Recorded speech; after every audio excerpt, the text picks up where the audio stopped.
Cigarettes versus vaping. The brutal truth doctors won't sugarcoat. Picture this. Two people standing in front of you. One's holding a cigarette, the other's got a vape. Both swear they know exactly what they're doing to their body. Here's the problem. One of them is definitely wrong, and the other, well, they might be lying to themselves. What I'm about to show you isn't some internet opinion or health guru nonsense. This is what happens when you take the world's leading medical journals, crack open the textbooks that doctors actually study from, and follow the science wherever it leads, even when it gets uncomfortable. Because here's what nobody's telling you. The answer to which is worse isn't just about comparing two evils.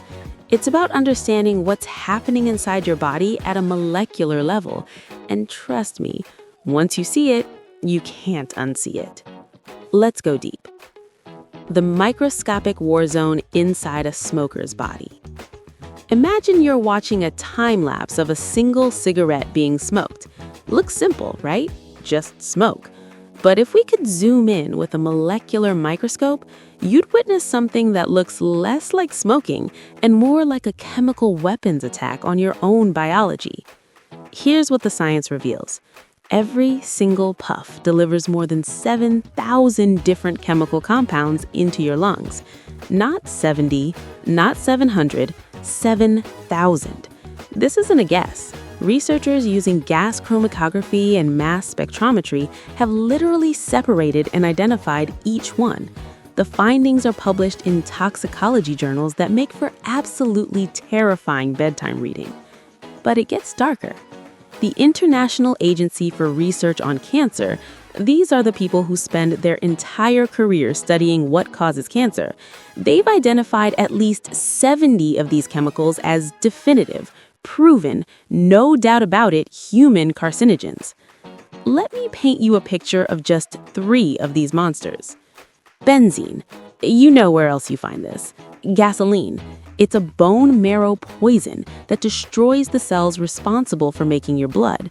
Studies in the Journal of Occupational and Environmental Medicine show chronic exposure leads to leukemia. You're literally inhaling the same chemical that requires hazmat protocols in industrial settings. Formaldehyde, the stuff they use to preserve dead bodies. It's classified as a Group 1 carcinogen, the highest danger category. Research published in Chemical Research in Toxicology shows it creates DNA crosslinks, essentially handcuffing your genetic code so your cells can't repair themselves properly. That is not a cancer metaphor. That is cancer at a molecular level. The cardiovascular destruction is equally well documented.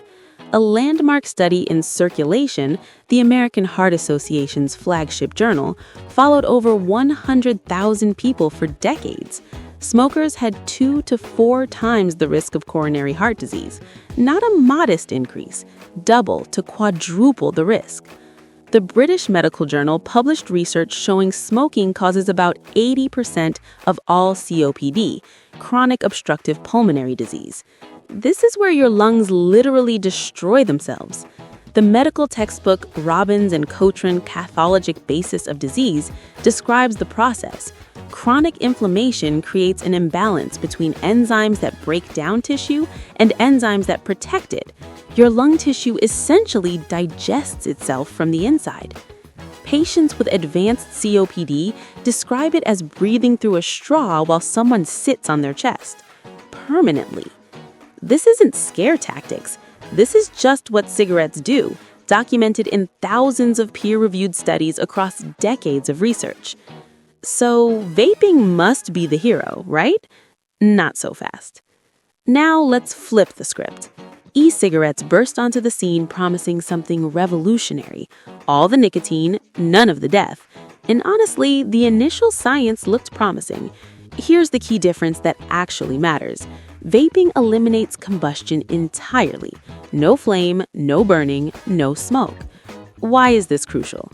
Because according to research published in the Annals of Internal Medicine, that single change, removing combustion reduces exposure to toxic volatile organic compounds by 93 to 99%.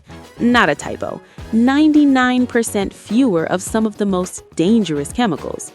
A study in the Journal of Aerosol Sciences used sophisticated analytical chemistry to break down exactly what's in e-cigarette vapor. The findings were striking. No carbon monoxide detected, no tar. Tobacco-specific nitrosamines were present, but at levels more than 1,000 times lower than cigarette smoke. This led Public England, after reviewing hundreds of studies, to publish their now famous conclusion: vaping is approximately 95% less harmful than smoking. 95%. That sounds like a miracle. But before you start celebrating, let me show you what that other 5% actually looks like. Because less harmful and harmless are separated by a canyon of risk that too many people are falling into. The hidden dangers lurking in that vapor cloud. Let's start with the obvious one: nicotine. Whether it comes from a cigarette or a vape, nicotine is nicotine, and your cardiovascular system doesn't care about the delivery method. Research in the European Heart Journal mapped out what happens when nicotine hits your bloodstream. Within seconds, it activates your sympathetic nervous system, your fight or flight response. Your heart rate spikes, blood pressure surges. A comprehensive meta-analysis in cardiovascular research examined dozens of studies and found nicotine promotes heart attacks through multiple mechanisms. It damages the inner lining of blood vessels, makes platelets stickier and more likely to clot, accelerates the buildup of arterial plaque. The American Journal of Physiology published research showing nicotine makes your arteries stiffer and less flexible. Imagine replacing rubber hoses with rigid pipes. That's what's happening to your vascular system. But nicotine is just the opening act. Let's talk about what happens when e-liquid gets heated. The base of almost all vape juice is propylene glycol and vegetable glycerin, substances generally recognized as safe for ingestion. You eat them all the time in processed foods. But here's the problem. Eating something and inhaling its heated vapors are completely different ballgames. When you heat propylene glycol and glycerin to vaping temperatures, we're talking 200 to 300 degrees Celsius, they undergo thermal degradation. The molecular structure breaks apart, and research published in Environmental Health Perspectives have detected the byproducts, formaldehyde and acetaldehyde. Yes, the same formaldehyde I mentioned earlier, the embalming fluid, the Group 1 carcinogen. Now, the levels are generally lower than cigarettes, but here's where it gets complicated. Research in the Journal of Analytical Toxicology found that formaldehyde levels skyrocket when devices are used at higher voltages or when the coil starts to degrade. Some measurements approached cigarette levels, and most vapers have no idea what voltage their device is running at. Then there's the hardware itself. Those sleek little heating coils aren't inert. They're typically made from nichrome or kanthal wire, alloys containing nickel, chromium, and sometimes iron. When heated repeatedly, they shed microscopic metal particles. The Journal of Analytical Toxicology analyzed e-cigarette vapor and found concerning levels of heavy metals: nickel, chromium, lead, and manganese. These aren't things you want in your lungs, ever. Lead is neurotoxic. Chromium in certain forms is carcinogenic. Nickel can trigger allergic reactions and has been linked to lung inflammation. The concentrations are lower than cigarette smoke, yes, but ask yourself this: what's the safe level to inhale lead? According to the EPA, for lead exposure, there is no safe level. Now let's zoom in even further, down to the particle level. Research published in the journal Thorax used electron microscopy to examine what's actually in that cloud you exhale. They found ultra-fine particles smaller than 100 nanometers. To put that in perspective, a human hair is about 75,000 nanometers. These particles are 750 times smaller. Why does size matter? Because particles this small don't just sit in your lungs. They penetrate deep into the alveoli, the tiny air sacs where oxygen transfers to your blood. A study in particle and fiber toxicology showed these particles can actually cross into your bloodstream and travel throughout your body. Once there, they trigger inflammation and oxidative stress, molecular damage that research links to everything from respiratory disease to cardiovascular problems. The flavor betrayal, when taste becomes toxic. Here's where the vaping industry made a catastrophic miscalculation. To make their products appealing, they added flavors, thousands of them: mango, vanilla, cinnamon roll, birthday cake. Sounds harmless, right? Just flavor chemicals. Except researchers started asking a question nobody had considered. What happens when you heat these flavoring chemicals and inhale them? A landmark study published in Environmental Health Perspectives tested 51 popular e-cigarette flavors. The findings were alarming. 75% of them contained diacetyl. You might not recognize that name, but you'll recognize the disease it causes: bronchiolitis obliterans. The medical community calls it by its more chilling nickname, popcorn lung. The name comes from workers at a microwave popcorn factory who developed severe, irreversible lung disease from inhaling diacetyl used in butter flavoring. Their small airways became so scarred and constricted that breathing became a constant struggle. The damage was permanent, and it was in 3 out of every 4 flavored vapes tested. Research in the American Journal of Respiratory and Critical Care Medicine went deeper, testing other common flavoring chemicals. Cinnamaldehyde, used in cinnamon flavors, showed direct toxic effects on the cells lining your airways. Vanillin, the synthetic vanilla flavor, demonstrated similar cellular damage in laboratory studies. But here's the truly insidious part. These chemicals are FDA approved for eating. The problem is your digestive system and your respiratory system are completely different environments. Your stomach has acids and enzymes designed to break down chemicals. Your lungs? They're designed for one thing: gas exchange. They have almost no defense against chemical assault. The clinical evidence. What happens when smokers actually switch? Okay, enough doom and gloom. Let's talk about what happens when real people in real studies make the switch from cigarettes to vaping. A randomized controlled trial published in the New England Journal of Medicine in 2019, this is the gold standard of medical research, compared e-cigarettes to traditional nicotine replacement therapy, like patches and gum, for helping smokers quit. The results? E-cigarettes were nearly twice as effective, an 18% success rate after 1 year versus only 10% for nicotine replacement therapy. Another study in the Journal of the American Medical Association tracked biomarkers, essentially chemical fingerprints, in smokers who completely switched to vaping. After just 1 month, the changes were dramatic. Carbon monoxide levels dropped by 81%. Volatile organic compounds fell by 90%. NNAL, a metabolite that directly indicates tobacco-specific carcinogen exposure, plummeted by 97%. Research published in the journal Addiction followed people who made the complete switch and measured actual health outcomes. They found significant improvements: less coughing, better lung function measured by spirometry tests, improved cardiovascular markers. On paper, this looks like a win. Switching from cigarettes to vaping appears to offer real, measurable health benefits. But then there's the plot twist that changes everything. The dual-use trap. Why doing both is the worst choice. Here's where the science gets brutally honest. A study published in JAMA Network Open examined people who both smoked and vaped, so-called dual users. The researchers measured the same biomarkers of harm. They tracked cardiovascular risk, they monitored respiratory function. The findings were unambiguous. Dual use provided 0 health benefits compared to smoking alone. None, not even marginal improvements. The biomarkers of exposure to toxic chemicals still elevated. Cardiovascular disease risk still high. Respiratory symptoms no better than people who only smoked. A comprehensive review in the International Journal of Environmental Research and Public Health explained why. Even occasional cigarette smoking maintains chronic inflammation, continues DNA damage, and perpetuates all the mechanisms of harm we discussed earlier. It's like saying you'll only drink a little bit of poison. Your body doesn't care that you reduced the dose. Poison is poison, and combustible tobacco is so profoundly harmful that any continued exposure negates the benefits of switching.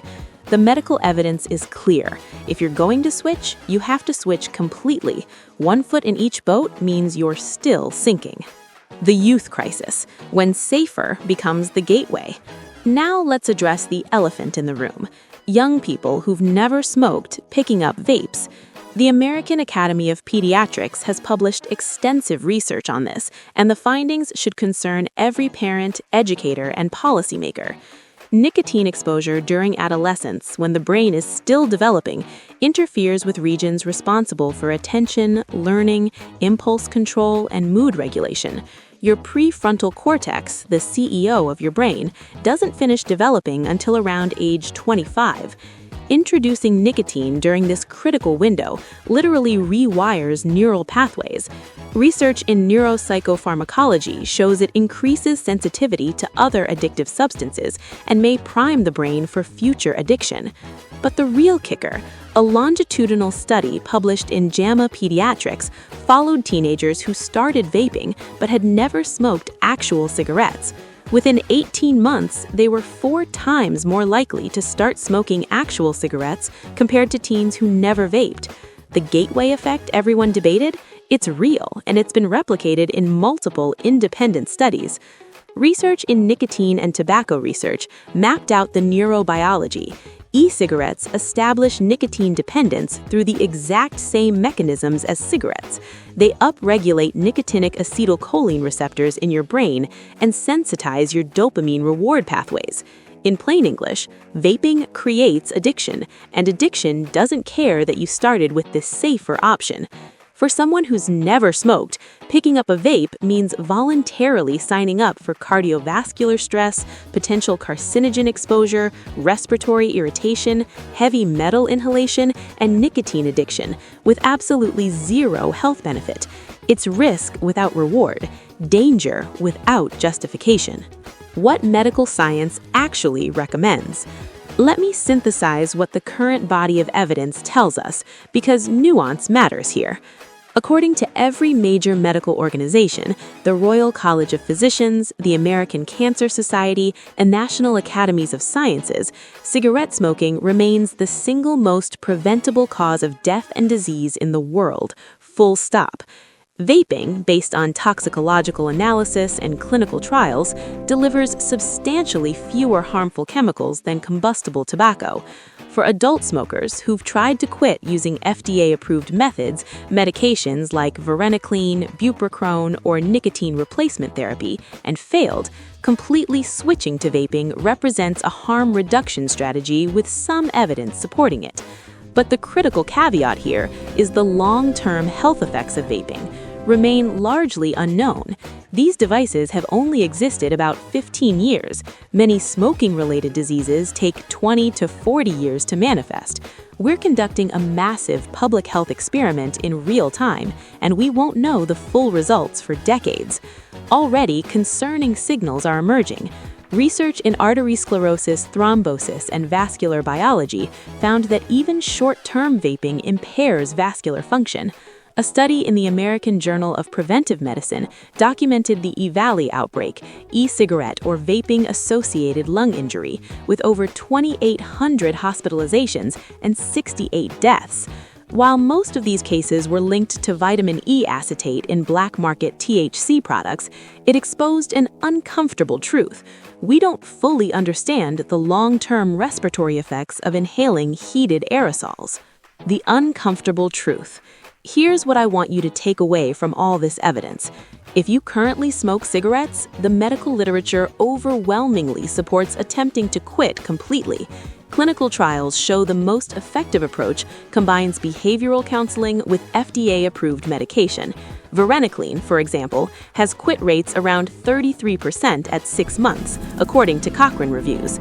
If you've tried these evidence-based methods multiple times without success, completely switching to vaping appears to be a less harmful alternative based on current research.